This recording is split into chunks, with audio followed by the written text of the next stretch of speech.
And if I chat with 5 customers next week, those are really good qualitative data sources and insights that I can get from it. But it's 5 people. Like, how meaningful and representative are those 5 conversations when I have all of this quantitative data to work with? So the marketers are often like fighting those two battles. Like I think the talking to customers is a bit more old school, like the focus group idea, chatting with humans versus like now we have all this data, all these signals. So what are your thoughts there on like the quant versus qualitative arguments of like a voice of customer?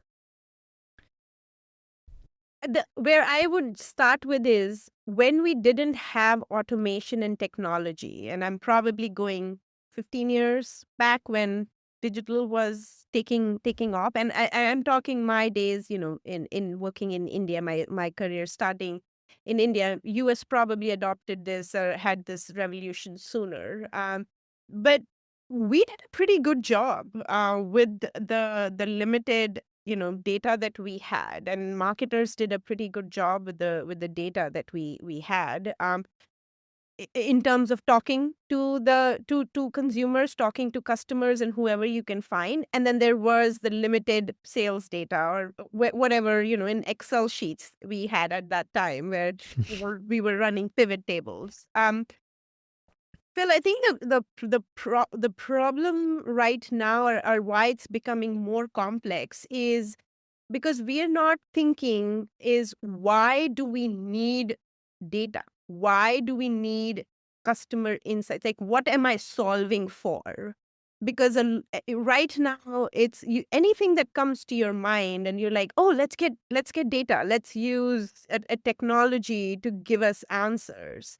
But back, it's how your brain, or your brain has been trained, or the work that someone needs to do, that level of deep work that a marketer needs to do, thinking about, okay, I'm doing market sizing. Why am I doing market sizing? What is it that I'm trying to do? I'm trying to launch a new product. What are the type of information that I need to answer? So there is this whole road, like a plan that you have to create. And as you go through that stages by stages, you know what the guardrails should be. Right? Like, okay, here is where I need maybe the market, I need the market sizing data and maybe the market research data. There is no need right now for us to see, okay, what keywords are people searching for, or, whatever, again, all that data that's available.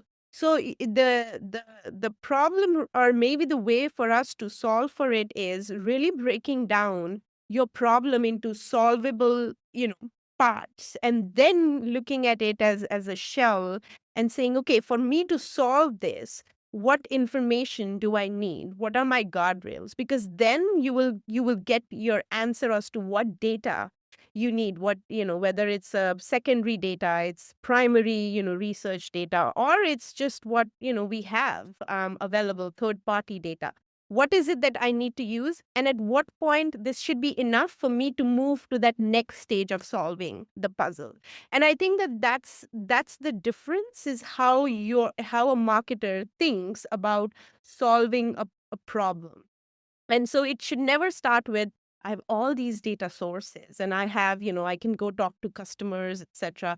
as well. But it needs to start with, what's the bigger problem that you are solving? And then you determine breaking it into smaller pieces, and then saying, okay, now what data will help me get to an answer? So I think that's how I think about it as well, because I sometimes get overwhelmed by all Hmm. that we have, and all the suggestions that people have. It's like, hey, we can use this data, we can use this, sprinkler dashboard, and the keyword dashboard that we have, and all the benchmarking data. And it has to go back and say, but why do we need this? Is it the right time to look at this data? And that's again going back to, a lot of times we think, or we have started thinking, that technology is the solution. Technology will give us answers. We forget technology is just an enabler. Hmm. It's whether you go talk to people, whether you run it in pivot table, like in Excel sheets, like, or you have a predictive analytics dashboard that tells you what stage your customers are in the buying journey. So that's how I look at really solving for this immense amount of data, that you have. You have to go back to first principles. I think Yeah. that should help you a lot. Yeah.